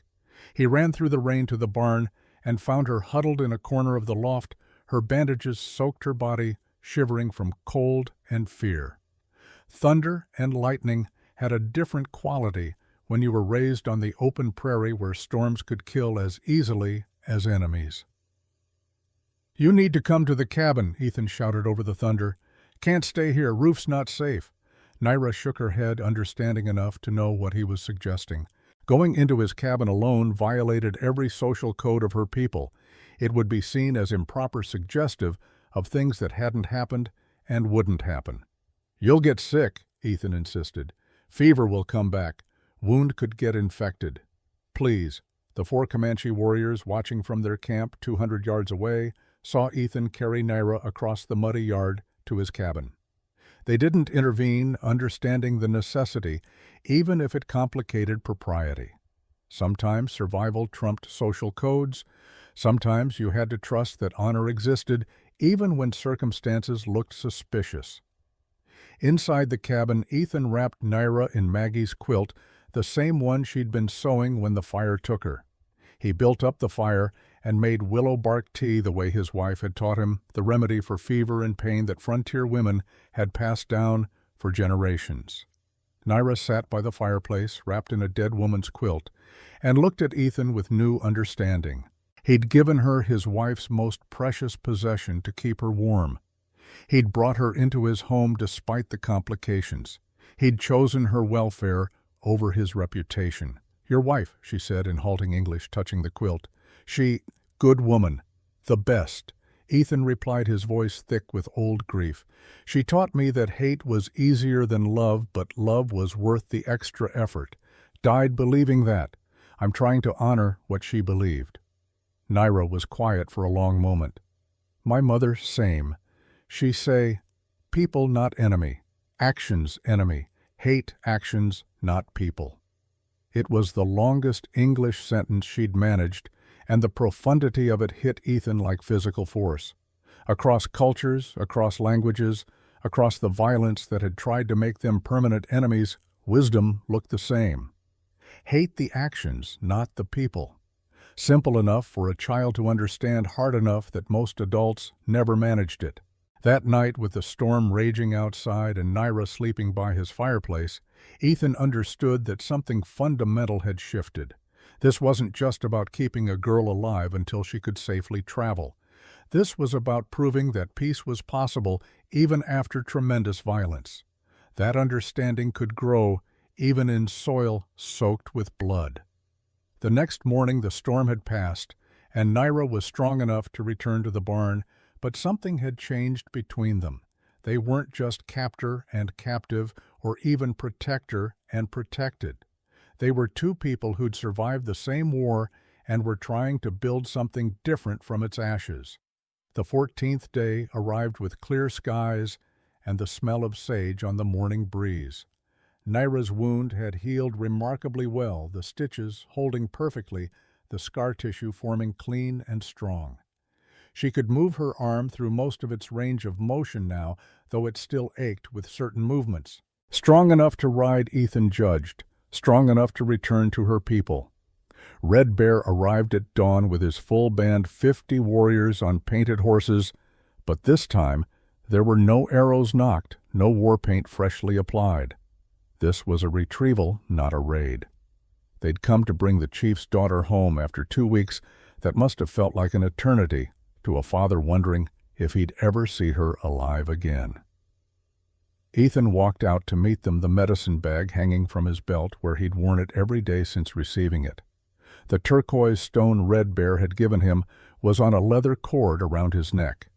He'd kept both promises, the explicit one about guarding Naira's life and the implicit one about treating her with honor. Red Bear dismounted, studying Ethan's face for signs of deception or guilt. Finding neither, he nodded slowly. "My daughter lives. You kept your word, white man." "Ethan," he corrected gently. "My name is Ethan Caldwell. We're past white man and enemy now, aren't we?" Something flickered across the chief's face. Not quite a smile, but recognition that formality could shift now that trust had been partially earned. Ethan Caldwell, who keeps promises. Rare thing in any man, rarer still in white man who has reason to hate my people. Naira appeared in the barn doorway, dressed in clean buckskin clothing that Ethan had traded from a friendly Kiowa woman 3 days ago. Her own dress had been too blood-soaked to salvage. She walked with barely a limp, her healing remarkable for someone who'd been hours from death just 2 weeks earlier. She went to her father first, as was proper, and they embraced with the restrained emotion of Comanche people who didn't display feelings publicly. But Ethan could see the tremor in Red Bear's shoulders, the way his hand shook slightly as he touched his daughter's face to confirm she was real and whole and alive. Then Naira did something that shocked her father and the assembled warriors. She walked back to Ethan and placed something in his hand, a bracelet she'd woven during her recovery made from prairie grass and colored with berry dyes she'd asked Sam to fetch. The pattern was intricate, combining white man symbols and Comanche designs in a way that shouldn't have worked, but somehow did. "Thank you," she said in English, the words clear and deliberate. "You give me life 2 times, once with knife, once with honor." Ethan looked at the bracelet, his throat tight with emotion he couldn't quite name. "You gave me something too. Showed me that the hate doesn't have to win, that people can be better than their worst moments." Red Bear watched this exchange with an expression that mixed pride in his daughter with concern about what it meant. Bonds formed between enemies complicated simple narratives of us versus them, made it harder to maintain the clear lines that kept people separate and conflicts manageable. "My band will never raid your land, Ethan Caldwell," Red Bear said formally. "This I swear on the spirits of my ancestors and the future of my children. Your ranch is sacred ground now, place where my daughter's life was saved. Any warrior who violates this oath answers to me personally." It was more than Ethan had hoped for, but Red Bear wasn't finished. "More than this, if you need help, you send signal. 3 fires in triangle pattern. We come, not as favor, as obligation. You earned this through actions, not words." Sam Briggs, who'd been watching from his usual position near the fence line, stepped forward. "That goes for some of us too, Ethan. What you did here, keeping your word when it would have been easier to let things go bad, that means something. You need help from white folks, you ask. Some of us remember honor still exists." The moment was profound enough that several warriors and ranchers nodded in agreement. Not universal peace, not the end of conflict, but recognition that individual honor could transcend tribal loyalty, that one man's choices could create small bridges across chasms of hatred. As Red Bear prepared to lead his band home, taking Naira with him back to safety, and her people, a young rancher, came riding hard from the east. The boy was maybe 21 of the Henderson family who owned land 10 miles away. His horse was lathered with sweat, clearly ridden at dangerous speed. "Mr. Caldwell," the boy gasped. "You need to know. Marcus Hale just rode into Henderson's Crossing with 30 armed men. He's Captain Hale's brother. Says he's forming up a vigilante group to get justice for his brother's death. They're talking about coming here, about making the Comanche pay." The fragile peace shattered like glass. Marcus Hale was everything his brother had been, with added bitterness about family honor and military legacy. He'd been a sergeant cashiered out of the Army 5 years ago for excessive brutality during a campaign against the Kiowa. Now he'd latched onto his brother's death as justification for the violence he'd always enjoyed. Red Bear's hand moved to his tomahawk, his warriors tensing for battle. They'd come for a daughter and found themselves walking into another ambush. The pattern was depressingly familiar. "How long before they get here?" Ethan asked his mind, already calculating odds and options. "Maybe 2 hours. They're gathering more men, getting drunk enough to work up courage. Mr. Henderson tried to talk them down, but Marcus isn't listening to reason. He's got Captain Hale's personal effects letters and such, and he's twisting what happened into a story about savage betrayal and honorable soldiers murdered in cold blood. Sam spat into the dirt. Marcus Hale is a rabid dog looking for excuse to bite, always has been. He doesn't care about his brother.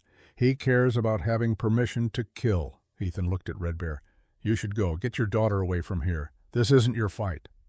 You made it my fight when you saved Naira, Red Bear replied. When you stood with us against soldiers, when you kept your word for 2 weeks while we watched and waited. Cannot abandon you now when trouble comes because of us. No, Ethan said firmly. This is exactly when you need to go. Marcus wants an excuse for massacre. If he finds you here, he gets that excuse. 50 Comanche warriors on a white man's ranch. He'll spin that into invasion, into proof of conspiracy. More soldiers will come, not just vigilantes. Real military action that could start a war killing thousands. The logic was sound but bitter. They'd built something fragile here, proved that understanding was possible, and now it had to be abandoned to prevent worse violence. Red Bear saw it too, the trap that would close if they stayed to fight. 3 months, Red Bear said. We leave now. But in 3 months, when daughter is fully healed and Marcus Hale's rage has cooled or been dealt with, we return. Bring gifts. Seal the peace properly according to our traditions. This I promise. He mounted his horse and the band prepared to move. Naira looked back at Ethan with an expression that held both gratitude and fear. She understood they were leaving him to face danger alone, and it violated every code of Comanche honor to abandon someone who'd earned protection. Stay alive, she called in English as they rode away. 3 months. We come back. Then they were gone, 50 riders disappearing into the prairie, like smoke, leaving Ethan standing with Sam and a handful of ranchers to face 30 armed vigilantes led by a man who'd been looking for excuse to kill for years. Well, Sam said dryly, this is about to get interesting. Over the next 2 hours, more ranchers arrived. Not the 30 that Marcus had recruited, but 15 good men who'd known Ethan for years and didn't appreciate outsiders trying to dictate frontier justice. They brought rifles and determination and the kind of stubborn loyalty that rural communities developed through shared hardship. They fortified the ranch as best they could, using the same defensive positions the Comanche had held 2 weeks earlier. The irony wasn't lost on anyone. They were preparing to defend against white men the same way they'd defended alongside the Comanche against soldiers. Marcus Hale arrived with his mob at noon, 32 men carrying an assortment of weapons and enough whiskey courage to make them dangerous. Marcus himself was 40 years old, heavily scarred from his army days, with eyes that showed he'd enjoyed the violence of his military service more than was healthy. "Ethan Caldwell," Marcus shouted from horseback. "You harbored savages on your land. You fought against United States cavalry. You're a traitor to your race and your nation. We're here to deliver justice." Ethan stepped out onto his porch rifle in hand but pointed at the ground. "Marcus, your brother attacked a peaceful delegation. Colonel Garrett investigated and filed an official report. This is settled business." "Settled?" Marcus's face went red with rage. "My brother is dead, killed by a savage's weapon while trying to rescue your sorry ass. And you call that settled? Your brother tried to murder Sam Briggs for asking questions," Ethan replied calmly. "I was there. I saw it. The chief killed him to prevent that murder. It was justified by any standard military or civilian." Several of Marcus's men shifted uncomfortably. They'd heard rumors about what really happened, whispers that the official story was more complicated than the version Marcus was selling. But mob mentality was a powerful drug, and they'd come too far to back down without saving face. "You're with us or against us, Caldwell," Marcus said, making it binary the way violent men always did. "You fight for your people or you die with the savages you love so much." Sam stepped forward, his own rifle coming up to ready position. "He's not alone, Marcus. And before you do something stupid, count the rifles pointed at you. We've got defensive positions, clear lines of fire, and every legal right to defend this property against trespass. You want to try your luck? Go ahead. But you'll be burying half your men before you take 10 steps." Marcus looked around, realizing for the first time that this wasn't going to be the easy slaughter he'd imagined. The ranchers defending Ethan's property were positioned well sober and determined.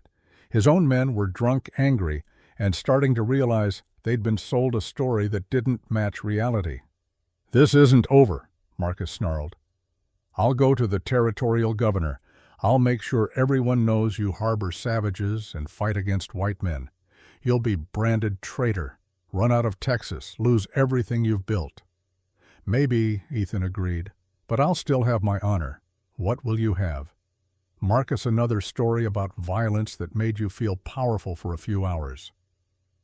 It was the wrong thing to say to a man whose identity was built entirely on violence and domination. Marcus's hand moved to his sidearm, and for a moment the entire situation balanced on the edge of massacre. Then a new voice cut through the tension. "I wouldn't do that if I were you, Mr. Hale." Colonel Garrett rode into view with a squad of cavalry, clearly having anticipated this exact scenario.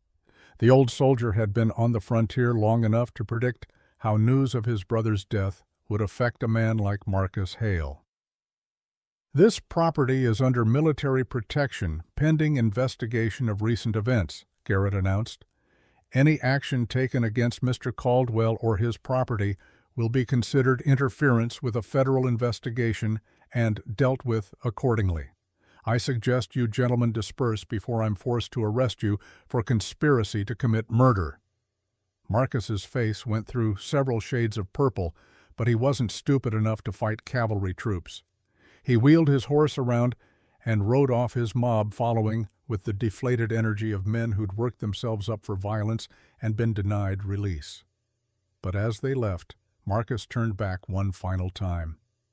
"This isn't over, Caldwell, not by half. You've made an enemy today, and I'm patient. I can wait." The threat hung in the air long after the vigilantes disappeared over the horizon. "Well," Garrett said, dismounting, "that was exciting. I assume you understand that Marcus Hale isn't wrong about the political problems you're facing, helping the Comanche, fighting alongside them against cavalry. Now this. There are elements in the territorial government who'd love to make an example of you." "I know," Ethan said quietly, "but what was I supposed to do? Let the girl die? Let innocent people get massacred? When did doing the right thing become treason?" Garrett was silent for a moment. "The frontier is changing, Ethan. The time of individual action and personal honor is ending. Government control is coming with all its benefits and complications. Men like you who act on principle regardless of politics, you're becoming anachronisms. Dangerous anachronisms to people who want clear tribal lines and simple narratives. So what happens now? Now you hope that 3 months of quiet lets people forget. You hope that Marcus finds another target for his rage. You hope that the Comanche keep their word about returning peacefully. And you pray that we can build something lasting from this mess before forces bigger than any of us tear it apart." It wasn't reassuring, but it was honest. The months that followed were tense but quiet. Marcus Hale tried to drum up support for legal action against Ethan, but Colonel Garrett's official report carried too much weight. The dead cavalry commander's incompetence and Lieutenant Crow's betrayal were documented facts that complicated simple revenge narratives. Ethan continued his ranch work, but he felt the weight of being watched. Some ranchers stopped trading with him, considering him a sympathizer too dangerous to associate with. Others quietly supported him, bringing supplies and information about Marcus's activities. Sam Briggs became a regular presence, his own transformation from grief-stricken father to advocate for peace surprising everyone who'd known him before. He'd found purpose in protecting what Ethan had started, in proving that Emma's death didn't have to perpetuate endless cycles of revenge. 3 months to the day after Naira left, smoke signals appeared on the eastern horizon. 3 fires in a triangle pattern. The Comanche were returning not for war, but to honor the promise Red Bear had made. The smoke signals brought both hope and dread. Ethan stood on his porch watching the 3 fires burn in perfect triangular formation 5 miles east, knowing that every rancher and Army scout for 50 miles would see them too. The Comanche were announcing their presence openly, making no attempt at stealth, a statement of peaceful intention that could just as easily be misinterpreted as provocation. Sam rode up within the hour, his face grim. "Garrett knows. Sent a courier already. He's coming with 2 companies, said to tell you he hopes this is what you promised it would be, because if it goes bad, he can't protect you anymore." "It'll be fine," Ethan said with more confidence than he felt. Red Bear gave his word. "Words are cheap when blood gets hot," Sam replied. "Marcus Hale knows too. Saw him in town yesterday, and he had that look. The one men get when they're planning violence and convincing themselves it's justice." Red Bear arrived at noon with a delegation of 20 warriors, all unarmed except for ceremonial knives. They brought gifts, traditional offerings of peace buffalo robes, beaded clothing, and a painted buffalo skull that held spiritual significance Ethan didn't fully understand, but recognized as sacred. Naira rode beside her father, fully healed now, carrying herself with the confidence of a chief's daughter who'd survived death and returned stronger. Colonel Garrett arrived shortly after, with his cavalry taking position on the ridge overlooking Ethan's ranch. Not aggressive, but visible. A reminder that military authority was watching and would intervene if necessary. The message was clear: peace was permitted, but barely, and any wrong move would bring swift response. And then Marcus Hale arrived with his men, 40 strong, now emboldened by 3 months of recruiting and storytelling. They stayed at the southern property line, just close enough to make their presence felt, far enough to claim they weren't interfering. The tension was thick enough to taste. Ethan walked out to meet Red Bear, acutely aware that he stood at the center of forces that could explode into violence with one wrong word. Sam walked beside him, and several other ranchers formed a loose group behind them. Not quite a delegation, but solidarity nonetheless. "You came," Ethan said simply. "Promised I would," Red Bear replied. "Comanche keep promises, even when keeping them is dangerous." He glanced toward Marcus Hale's men. "You have enemies who want this to fail." "I have enemies who want me dead," Ethan corrected. "But I also have friends who want peace. We'll see which side is stronger." The gift-giving ceremony was conducted with formal precision. Red Bear presented each item personally, explaining its significance through Naira, who translated with growing fluency. The buffalo robes for warmth through winters, the beaded clothing as symbol of adoption into protection, the painted skull as acknowledgement that Ethan had touched the sacred by saving a life that should have been lost. In return, Ethan offered what he had: 3 breeding horses from his best stock, 50 pounds of salt ammunition for hunting, and something that surprised everyone: a written document witnessed by Colonel Garrett and signed by territorial officials establishing his ranch as neutral ground where Comanche and white settlers could meet for trade and negotiation without fear of reprisal. "I can't give you back the buffalo or the land you've lost," Ethan said quietly. "Can't undo the broken treaties or bring back the dead.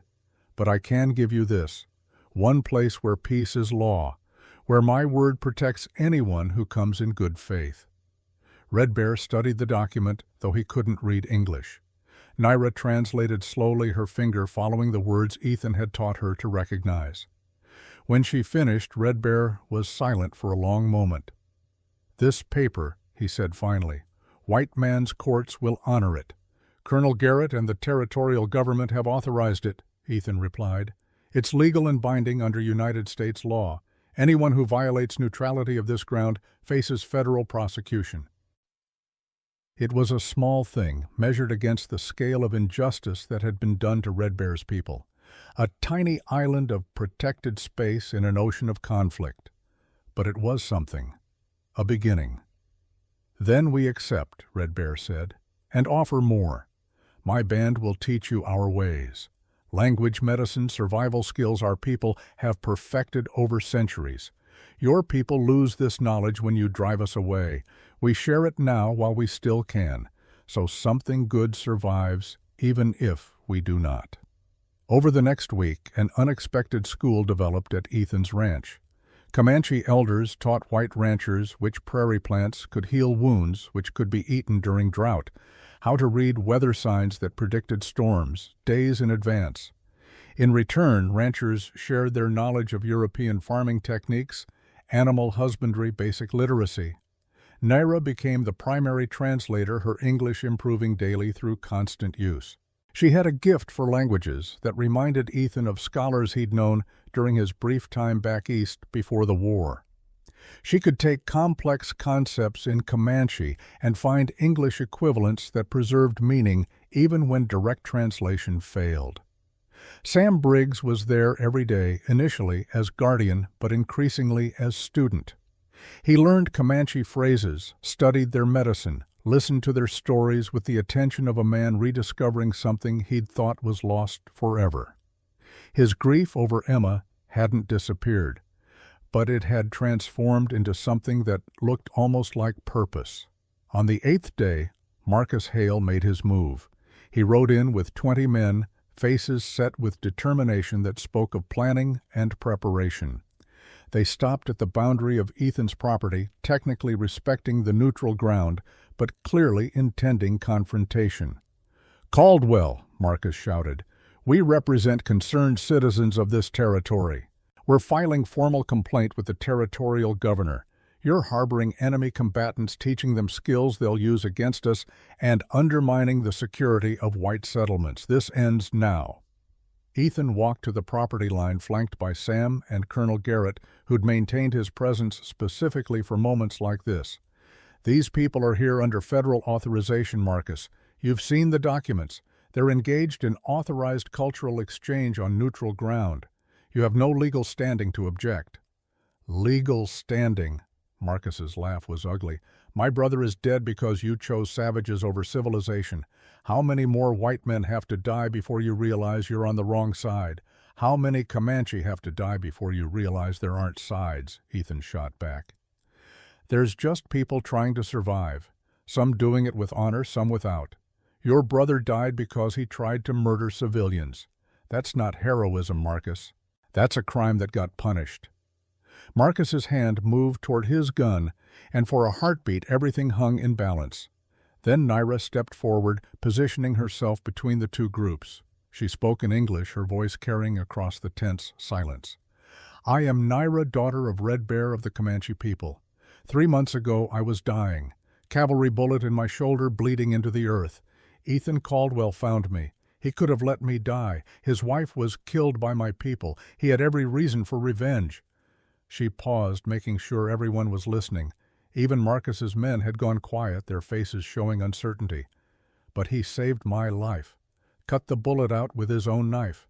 Kept me alive when I should have died. Then fought beside my people when soldiers attacked us during peace talks. He chose what was right over what was easy. Can any of you say the same?" The question hung in the air like an accusation. Several of Marcus's men were looking at their feet, the whiskey-fueled certainty of their righteousness draining away under the spotlight of a 16-year-old girl's moral clarity. "So now we learn," Naira continued. "Learn from each other. Share knowledge so that maybe when we are forced from this land, something good remains. Maybe children who come after us will know that peace was possible, that not everyone chose hate." Marcus spat on the ground. "Pretty words from a savage, but words don't bring back the dead, don't erase what your people have done." "No," Sam Briggs said, his voice quiet but carrying weight. "Words don't bring back the dead. I know. My daughter Emma. I wanted revenge so bad it nearly destroyed me." He stepped forward, standing beside Naira now. "Then I watched Ethan risk everything to save this girl's life. Watched him keep his word when breaking it would have been easier, and I realized my hate wasn't honoring Emma. It was desecrating her memory by turning me into something she would have been ashamed of." The admission cost Sam something profound, and everyone present felt its weight. Here was a man who had every justification for revenge, publicly rejecting it in favor of something harder and more uncertain. Marcus stared at Sam with something like betrayal. "You're a traitor too then, both of you, choosing them over your own kind." My kind, Sam said slowly, is people who keep their word and act with honor. That includes Ethan Caldwell and Red Bear and this brave young woman. Doesn't include men who hide behind dead brothers to justify violence they wanted to commit anyway. Marcus's face went purple with rage, but before he could respond, Colonel Garrett stepped forward. Mr. Hale, you've made your objection known. It's been noted and will be included in my report to the territorial governor. Now I suggest you leave before I'm forced to arrest you for trespassing on protected federal land. This isn't over, Marcus snarled, but the fight had gone out of him. His men were already turning their horses the moral high ground, too thoroughly claimed by their opponents to contest further. Not by a long shot, Caldwell. You've made yourself a target. One day there won't be soldiers watching. One day it'll just be you and me and the consequences of your choices. He rode off, leaving the threat hanging like smoke. Red Bear approached Ethan once Marcus was gone. You have made dangerous enemy. He will not stop. Men like that hate is all they have. Take it away, they have nothing. I know, Ethan said, but I can't live my life afraid of what might happen. Can only control what I do today right now. And today I'm choosing this. He gestured to the ranch, to the Comanche and whites, learning from each other to the fragile peace being built one conversation at a time. The cultural exchange continued for another week, then the Comanche departed with promises to return in the spring. They left behind knowledge that would help white ranchers survive harsh winters, understanding of the land that took generations to develop. In return, they took literacy, new farming techniques, and the hope that something of their culture would survive even when they were gone. Naira was the last to leave. She'd spent extra days working with Sam, teaching him the Comanche words for forgiveness and remembrance and hope. Things he needed to say, but had lacked language for. You come in spring, she asked Ethan in English that was now nearly fluent. See how knowledge is used. I'll be here, Ethan promised. This is home. Has been for 15 years, will be for 15 more if I'm lucky. She smiled, the expression transforming her face from serious beyond her years to something that looked 16 again. Young and full of potential that the frontier's violence hadn't quite extinguished. Maybe I teach you to read Comanche stories. We have writing too, you know, not like English but real. I'd like that, Ethan said sincerely.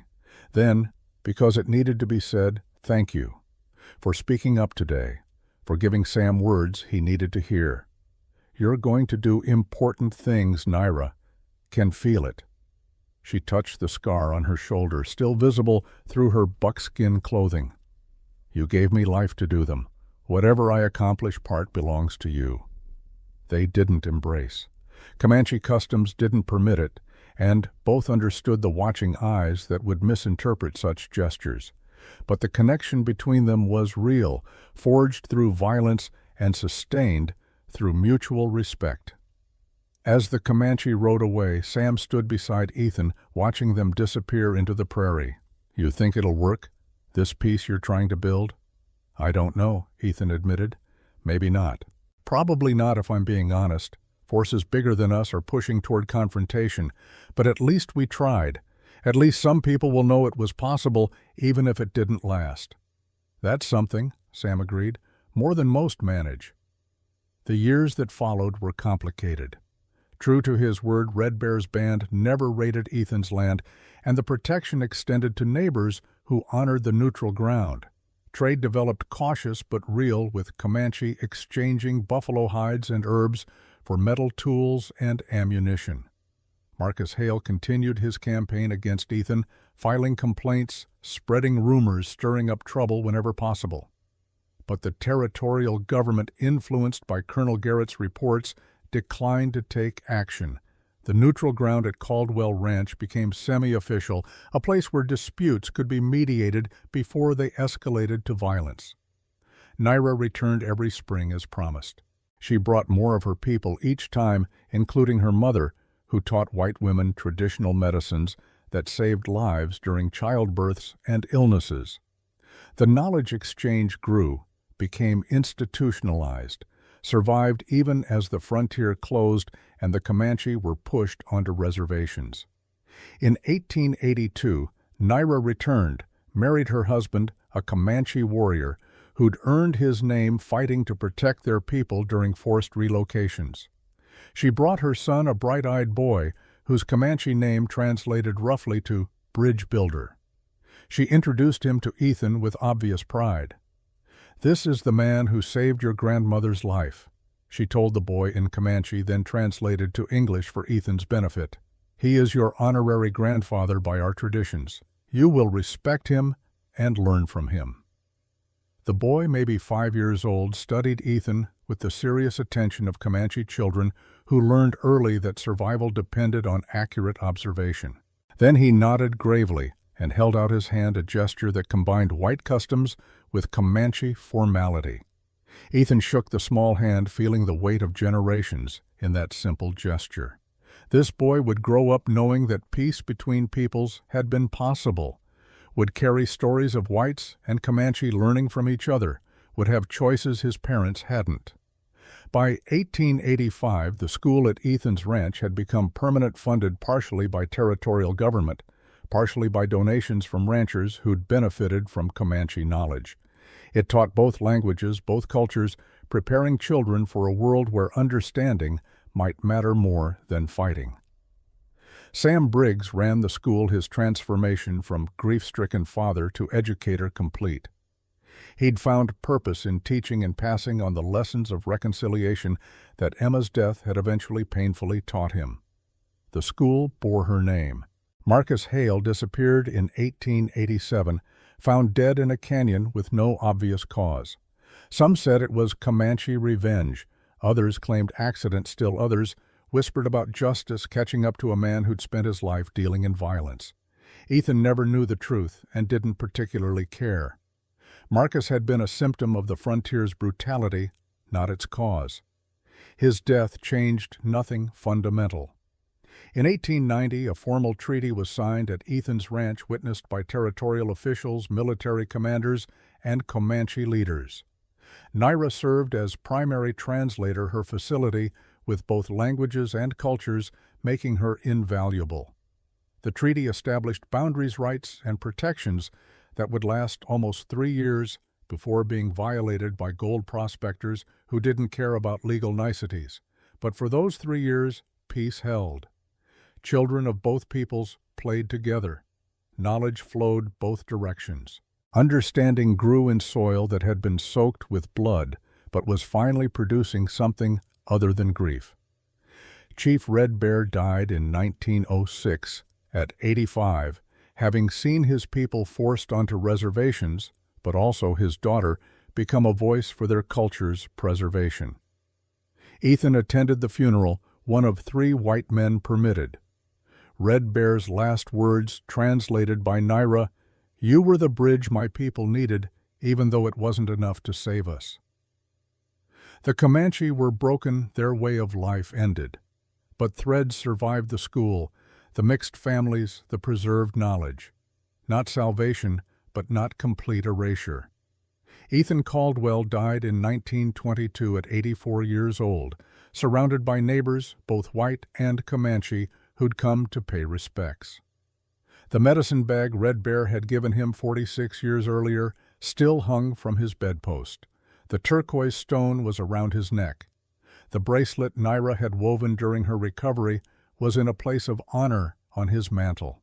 His last visitor was Naira herself, now 62, her hair streaked with gray, but her eyes still carrying the fierce intelligence that had impressed him when she was 16 and dying. She sat beside his bed and held his hand, and they didn't need many words. They'd said what mattered over 4 decades of friendship that had somehow survived everything the frontier threw at them. "Did we make a difference?" Ethan asked, his voice barely a whisper. "Or did we just delay the inevitable?" Naira thought about it for a long moment. "My son is a lawyer now, uses white man's courts to fight for our people's rights.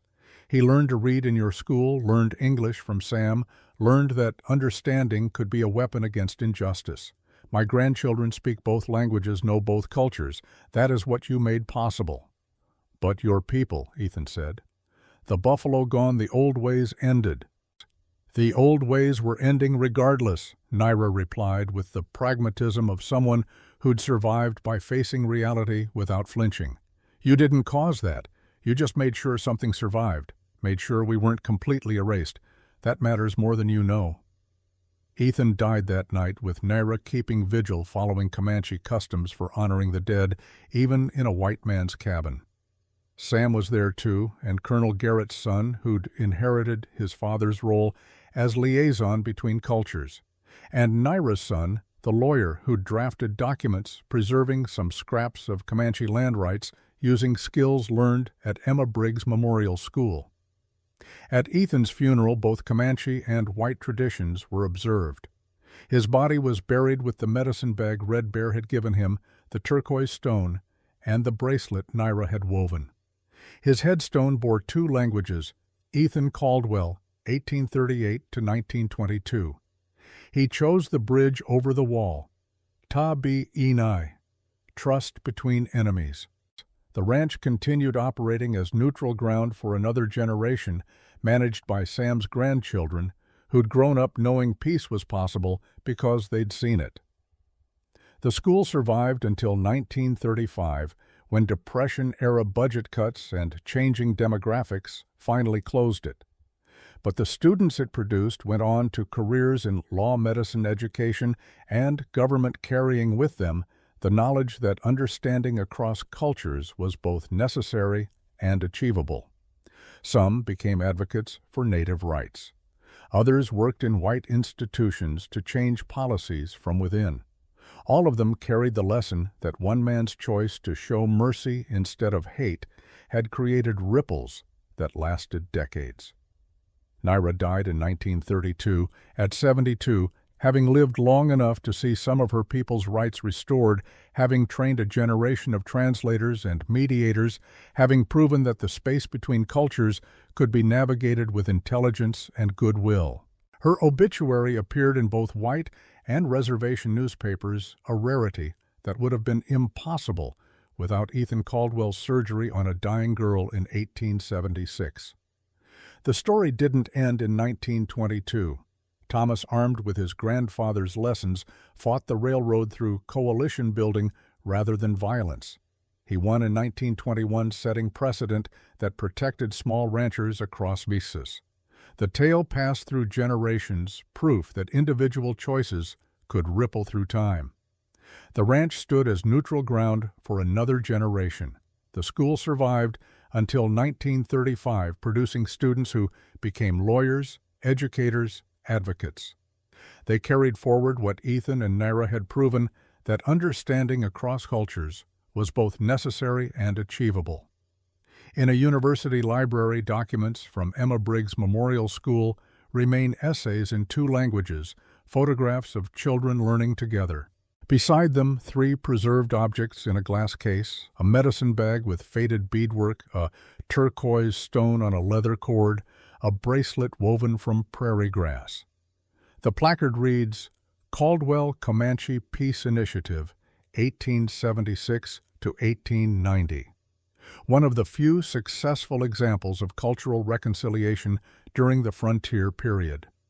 While unable to prevent displacement of Native peoples, the initiative demonstrated that understanding across cultures was achievable and provided a model for later reconciliation efforts. Dry academic language for something lived in blood and hope, but preserved nonetheless. Proof the bridge existed, even if it couldn't bear history's full weight. Ethan had asked at the end if they'd made a difference. Time proved yes. Not enough to stop history's machinery, but enough to prove individuals could choose differently. The bridge held, for a while. For some people, that had to be enough.